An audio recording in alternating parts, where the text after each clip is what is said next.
और अपने दूसरे हाथ में पर्पल कलर के जीन सोल्यूशन की बॉटल को देखता है। एक सी क्लास मार्शल आर्ट के हिसाब से ये बहुत ही ज्यादा कमाल की है। ई ब्लास्ट की डिटेल्स चेक करने के बाद वीर काफी ज्यादा सरप्राइज था। उसे तो लगा था कि सी क्लास मार्शल आर्ट ज्यादा यूजफुल नहीं होती है, लेकिन ई ब्लास्ट नाम की ये हाइपर जीन आर्ट स्पार्टिकल से भी कहीं ज्यादा कॉम्प्लिकेटेड थी।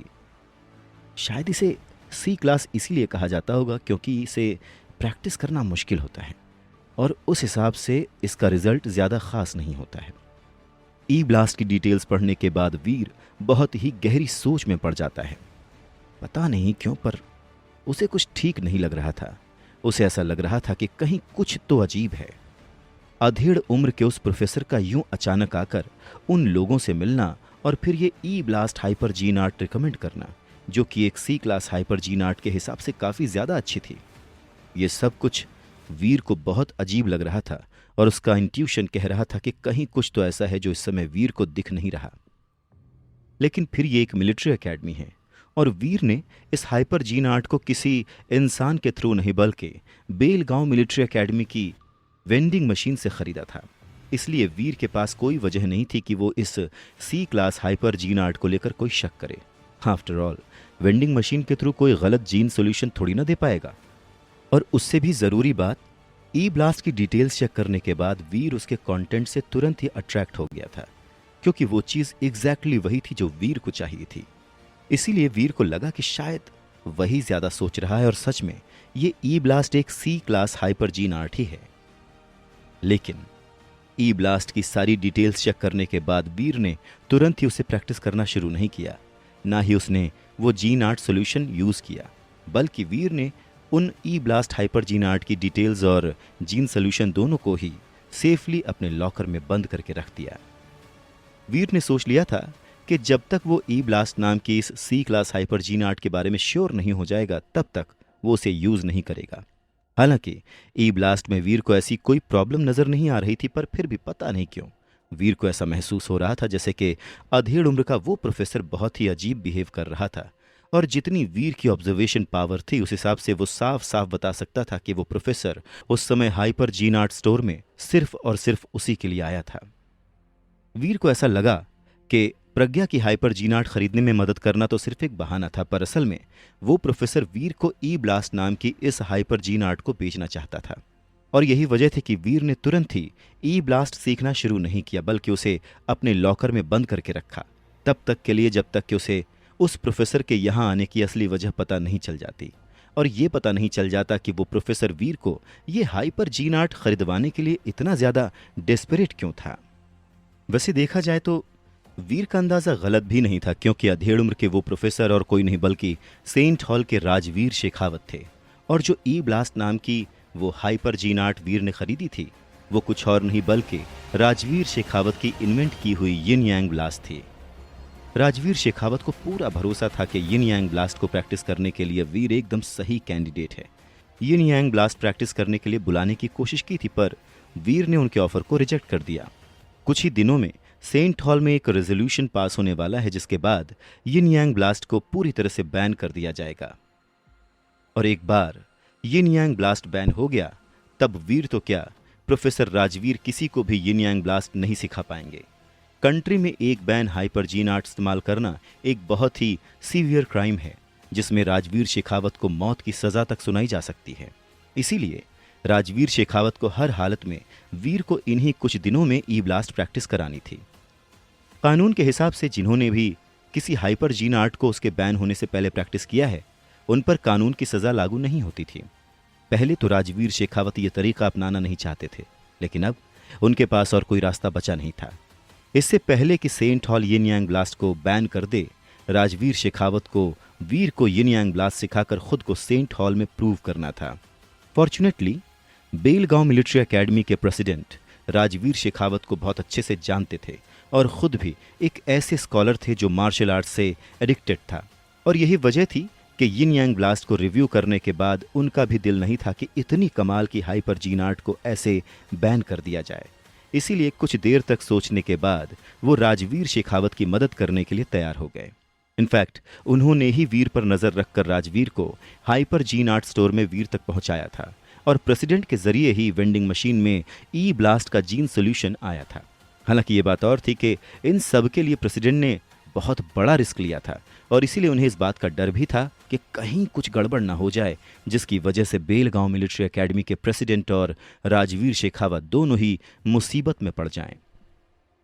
पर ना तो बेलगांव मिलिट्री एकेडमी की प्रेसिडेंट ने और ना ही राजवीर शेखावत ने यह सोचा था कि वीर को सब कुछ समझ में आ जाएगा और वो ई ब्लास्ट को देखकर समझ जाएगा कि वो कोई सी क्लास हाइपर जीन आर्ट नहीं है और इसीलिए उसे प्रैक्टिस नहीं करने का डिसाइड करेगा। अगले 2 दिनों तक कैंपस में लगे सीसीटीवी कैमराज के जरिए राजवीर शेखावत वीर को लगातार ऑब्जर्व कर रहे थे। हालांकि ये बात और थी कि वीर को 2 दिनों तक ऑब्जर्व करने के बाद राजवीर शेखावत के चेहरे के एक्सप्रेशंस बहुत ही ज्यादा सीरियस हो गए थे। क्यों? वो इसलिए क्योंकि जाहिर है कि वीर ने ना तो ई ब्लास्ट के जीन सोल्यूशन का इस्तेमाल किया था और ना ही यिन यांग ब्लास्ट प्रैक्टिस करना शुरू किया था। अगर किया होता तो वीर के फीचर्स में कुछ तो चेंजेस आए होते। यिन यांग ब्लास्ट के इन्वेंटर होने के नाते राजवीर शेखावत ये बात बहुत अच्छे से बता सकते थे। क्या हुआ? इसने अभी तक यिन यांग ब्लास्ट प्रैक्टिस करना शुरू क्यों नहीं किया? राजवीर शेखावत बहुत ही ज्यादा नर्वस हो गए थे। उन्होंने ऑलरेडी वीर के बिहाफ पर उसे एज अ वॉलंटियर रजिस्टर करवा दिया था, जो एलिजिबल था यिन यांग ब्लास्ट प्रैक्टिस करने के लिए। जैसे ही सेंट हॉल यिन यांग ब्लास्ट को बैन करेगी, वो लोग वीर से यिन यांग ब्लास्ट की कॉपी लेकर उसे एक नॉन डिस्क्लोजर एग्रीमेंट साइन करवा लेंगे। अगर उस पॉइंट तक वीर ने वो जीन सोल्यूशन को इस्तेमाल नहीं किया होगा तो उस जीन सोल्यूशन को भी सेंट हॉल कलेक्ट कर लेगा। इसलिए उसके बाद अगर वीर को यिन यांग ब्लास्ट का ट्यूटोरियल याद भी रहता है, तब भी बिना स्पेशल सोल्यूशन के वीर यिन यांग ब्लास्ट सीखने में सक्सेसफुल नहीं हो पाएगा। अभी राजवीर शेखावत सब कुछ सोचकर नर्वस हो ही रहे थे कि तभी उन्हें वीर टाइटन ग्रह जाने के लिए टेलीपोर्ट स्टेशन जाता हुआ नजर आता है। ऑफ कोर्स उन्हें वीर के इस सीक्रेट मिशन के बारे में पता था, तभी तो उन्होंने अवनी के स्पेशल स्क्वाड को अप्रोच किया था वीर को रिक्रूट करने के लिए। पर इस समय वीर को टेलीपोर्ट स्टेशन की तरफ जाता हुआ देखकर राजवीर शेखावत बहुत ज्यादा घबरा गए थे। 2 दिन बाद सेंट हॉल में रेजोल्यूशन पास कर दिया जाएगा और ऐसे में अगर वीर टाइटन ग्रह चला गया तो वो यिन यांग ब्लास्ट सीखने के लिए अपने आखिरी मौके को भी खो देगा। नहीं, मुझे हर हाल में वीर को टाइटन ग्रह जाने से रोकना ही होगा। इतना डिसाइड करके राजवीर शेखावत जल्दी से टेलीपोर्ट स्टेशन की तरफ भागते हैं। वीर! इससे पहले कि वीर टेलीपोर्ट स्टेशन के अंदर जा पाता, राजवीर शेखावत ने पहले ही उसे रोक लिया। अब जी आप कौन? वीर ने राजवीर शेखावत को पहचान तो लिया था, पर यह नहीं पता था कि उनका नाम क्या है। मेरा नाम राजवीर है और हम उस दिन मार्शल आर्ट्स स्टोर में मिले थे। मैंने ही तुम्हें ई ब्लास्ट खरीदना रिकमेंड किया था, याद आया? तुमने अभी तक वो ई ब्लास्ट प्रैक्टिस करना शुरू क्यों नहीं किया? इस पॉइंट ऑफ टाइम पर आकर राजवीर को इस बात की भी चिंता नहीं थी कि उनके इस तरह से वीर से सवाल पूछने से वीर को उन पर शक भी हो सकता था, बल्कि इस समय उनका मेन फोकस हर हाल में वीर को रोकना था। हालांकि ये बात और थी कि राजवीर के इस सवाल के साथ वीर को इस बात पर और ज्यादा भरोसा हो गया कि राजवीर शेखावत वीर के पास जरूर किसी खास मकसद से आए हैं। Professor Rajveer, I am sorry, पर मेरे पास सच में अभी बिल्कुल भी समय नहीं है। मैं ये ब्लास्ट बाद में कभी प्रैक्टिस कर लूंगा। वीर बहुत ही कैजुअली राजवीर शेखावत को जवाब देता है। नहीं, तुम्हें इन्हीं 2 दिनों के अंदर अंदर ई ब्लास्ट प्रैक्टिस करना शुरू करना होगा। वीर को इतना कैजुअल देखकर राजवीर जल्दी से कहते हैं, और वो क्यों? राजवीर को इतनी जल्दबाजी करता हुआ देखकर वीर अपनी आईब्रोज चढ़ाकर उन्हें देखते हुए उनसे पूछता है। राजवीर शेखावत जानते थे कि वीर को चीटिंग करके यिन यांग ब्लास्ट की प्रैक्टिस कराना बेवकूफ़ी होगी, और जिस तरह से वीर राजवीर शेखावत से सवाल जवाब कर रहा था, उसे देखकर तो राजवीर भी समझ गए थे कि वीर को शक तो हो गया है कि ई ब्लास्ट कोई आम सी क्लास हाइपर जीन आर्ट नहीं है। इसलिए राजवीर ने डिसाइड कर लिया कि वो वीर से अब कुछ भी नहीं छुपाएंगे और उसे सब कुछ सच सच बता देंगे। अब ये वीर पर था कि वो सारी बातों का खुलासा होने पर क्या फैसला लेगा, और वीर का फैसला कहां तक सही होगा और कहां तक गलत, ये तो आने वाला वक्त ही बताएगा।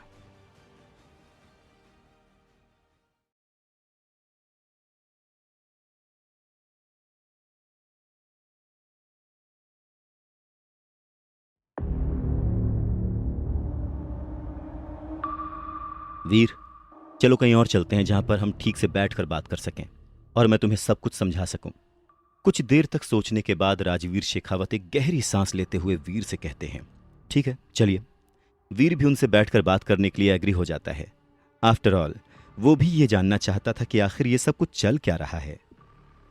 राजवीर शेखावत वीर को एक प्राइवेट कॉन्फ्रेंस रूम में ले जाते हैं और वहां पर वो उससे सारी बातें बता देते हैं कि क्यों उन्होंने पहले भी वीर को जॉब ऑफर किया था, क्यों वो यहाँ बेलगांव मिलिट्री एकेडमी में आए, क्यों उन्होंने उस दिन वीर को हाइपर जीन आर्ट स्टोर में मिलकर उसे वो ई ब्लास्ट लेने के लिए कहा था और क्यों वो चाहते हैं कि वीर इन्हीं 2 दिनों के अंदर अंदर ई ब्लास्ट की प्रैक्टिस शुरू कर दे। शक तो वीर को पहले से ही था, पर अब प्रोफेसर राजवीर शेखावत की सारी बातें सुनने और समझने के बाद वीर को सारी बातें साफ हो गई थीं। अब आई एम सो सॉरी वीर, पर मुझे ये करना पड़ा। यिन यांग ब्लास्ट प्रैक्टिस करने के लिए मैंने आज तक जितने भी कैंडिडेट देखे हैं, तुम उन सब में सबसे अच्छे हो, बेस्ट सूटेबल कैंडिडेट हो। इसीलिए मैंने तुम्हें सेंट हॉल में काम करने के लिए जॉब ऑफर भेजा था, पर तुमने मेरे उस जॉब ऑफर को रिजेक्ट कर दिया।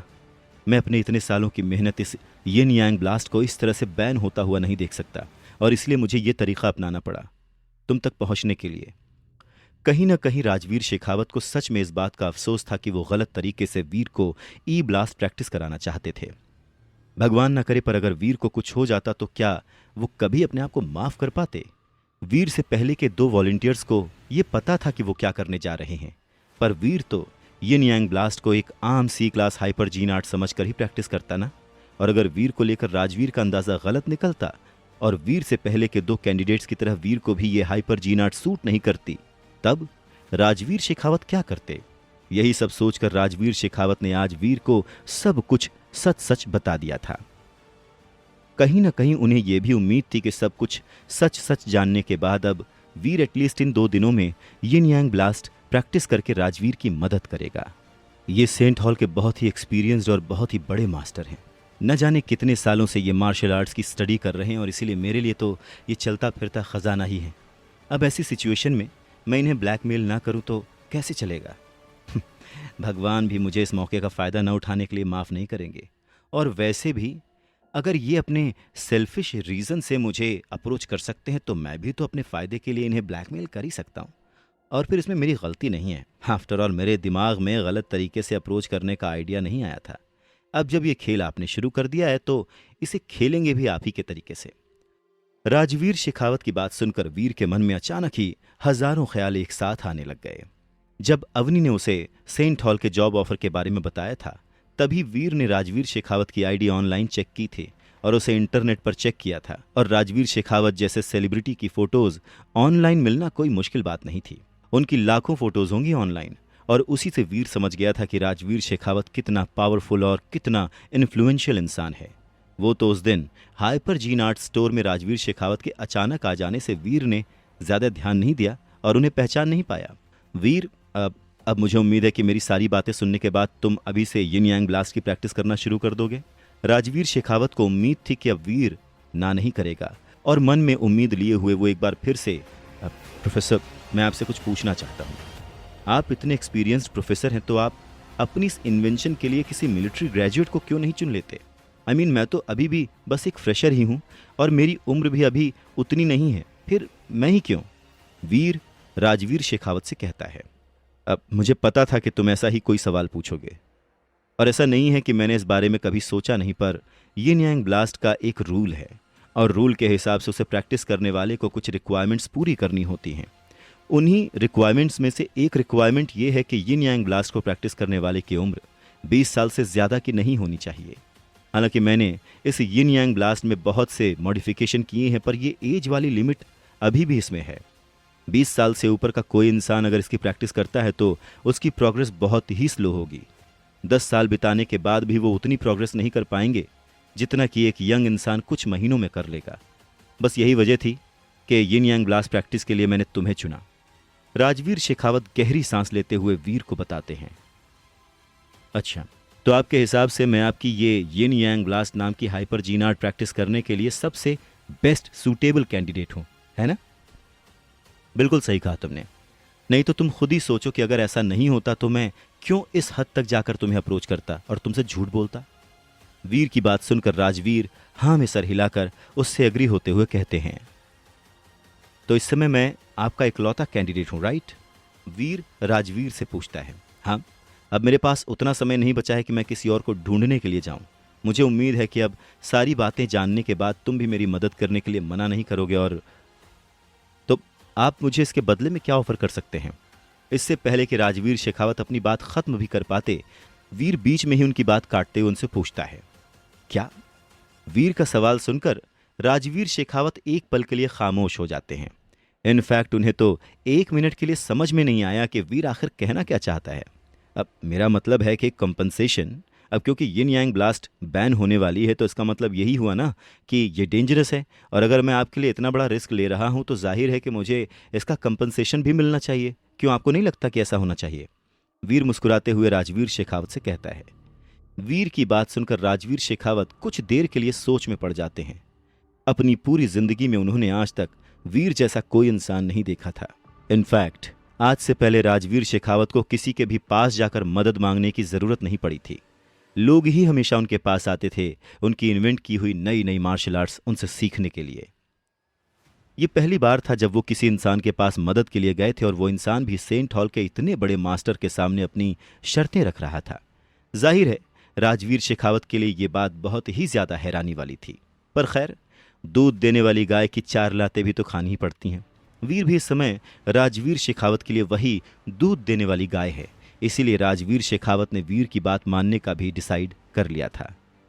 ठीक है, अगर ये तुम्हारे लिए इतना ही जरूरी है तो मैं इसके लिए तुम्हें तुम्हारी मुंह मांगी कीमत देने के लिए तैयार हूं। बताओ, इस काम के कितने पैसे चाहिए तुम्हें? राजवीर शेखावत यिन यांग ब्लास्ट को बनाए रखने के लिए कुछ भी करने को तैयार थे, फिर चाहे उन्हें उसके लिए अपनी सारी जिंदगी की कमाई ही क्यों न देनी पड़े। 100 एस क्लास सेंट हॉल लाइसेंस।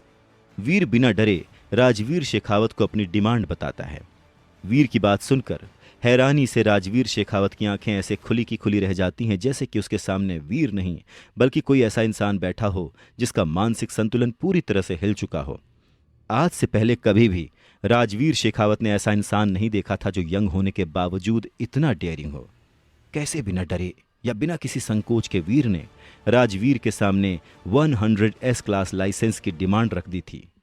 इसी से ही राजवीर समझ गए थे कि वीर रहेजा कोई आम इंसान नहीं है, सबसे अलग है और सबसे खास है। वीर, तुम जानते भी हो कि सेंट हॉल के 100 एस क्लास लाइसेंसेस का क्या मतलब होता है? काफी देर तक सोचने के बाद राजवीर शेखावत वीर को देखकर उससे पूछते हैं, आप ही हैं वो जिन्होंने सेंट हॉल में S class hyper gene arts invent की है, तो आपको तो कोई प्रॉब्लम नहीं होनी चाहिए, है ना? और अगर आपको लगता है कि सेंट हॉल के 100 एस क्लास बहुत ज्यादा हैं तो मैं 99 से भी काम चला लूंगा। वीर मुस्कुराते हुए राजवीर शेखावत से कहता है, और उसकी बात सुनकर राजवीर शेखावत को समझ में नहीं आता है कि वो हंसें या रोएं। मेरी रिसर्च सेंट हॉल की S class hyper gene arts का बस एक छोटा सा हिस्सा है, और मैंने आज तक जो भी इन्वेंट किया है अगर मैं तुम्हें वो सब कुछ सिखा भी दूं तब भी वो सेंट हॉल 100 एस क्लास लाइसेंसेस के बराबर नहीं होगा, उससे कहीं ज़्यादा कम होगा। उसके अलावा बिना किसी जीन सोल्यूशन के तुम्हारे लिए वो हाइपर जीन आर्ट्स प्रैक्टिस करना बहुत बड़ा रिस्क होगा जो तुम्हें ही उठाना पड़ेगा। राजवीर शेखावत हल्के से मुस्कुराते हुए वीर से कहते हैं, अगर ऐसा है तो फिर आपने आज तक जो कुछ भी इन्वेंट किया है वही मुझे सिखा दीजिए, और फिर हर हाइपर जीन आर्ट के लिए कई सारी जीन सोल्यूशंस की बॉटल्स मुझे दे दीजिएगा। वीर राजवीर शेखावत से कहता है, मैंने सेंट हॉल के साथ नॉन डिस्क्लोजर एग्रीमेंट साइन किया है, इसलिए मैं किसी भी कीमत पर तुम्हें वो सारी चीज़ें नहीं सिखा सकता, अगर मैं चाहूँ भी तब भी नहीं। और चलो एक टाइम के लिए मैं तुम्हें अपनी इन्वेंट की हुई सारी हाइपर जीन आर्ट्स सिखाने के लिए तैयार भी हो जाऊं, तब भी वो तुम्हारे लिए फ़ायदेमंद नहीं होगा, क्योंकि अगर किसी को भी इस बारे में पता चल गया तो मेरे साथ साथ तुम भी जेल जाओगे। और इसके अलावा जीन सोल्यूशंस की बॉटल्स पर मेरा कोई कंट्रोल नहीं है। बिना किसी जस्टिफाइड वजह के मैं एक एक्स्ट्रा बॉटल तक के लिए अप्लाई नहीं कर सकता, फिर कई सारी बॉटल्स तो बहुत दूर की बात है। राजवीर शेखावत वीर को देखते हुए उससे कहते हैं, ठीक है, अब अगर आप इस चीज़ को लेकर सीरियस हैं ही नहीं तो फिर मैं कुछ नहीं कर सकता। आई एम सॉरी, मैं भी आपकी मदद नहीं कर पाऊंगा, बट आई एम श्योर आप तो आसानी से ऐसे किसी और को ढूंढ ही लेंगे जो आपकी ये यिन यांग ब्लास्ट की प्रैक्टिस करने के लिए तैयार हो जाए। मुझे नहीं लगता कि अब मेरे मदद करने के लिए कुछ यहाँ बचा है, तो मैं चलता हूँ। इतना कहकर वीर अपनी सीट से उठकर जाने के लिए तैयार हो जाता है। तो अब क्या होगा? क्या राजवीर शेखावत वीर की शर्त मान जाएंगे या फिर कोई नई तिकड़म लगाएंगे? खैर जो भी हो, आने वाले समय में हमें सारे सवालों के जवाब मिल जाएंगे।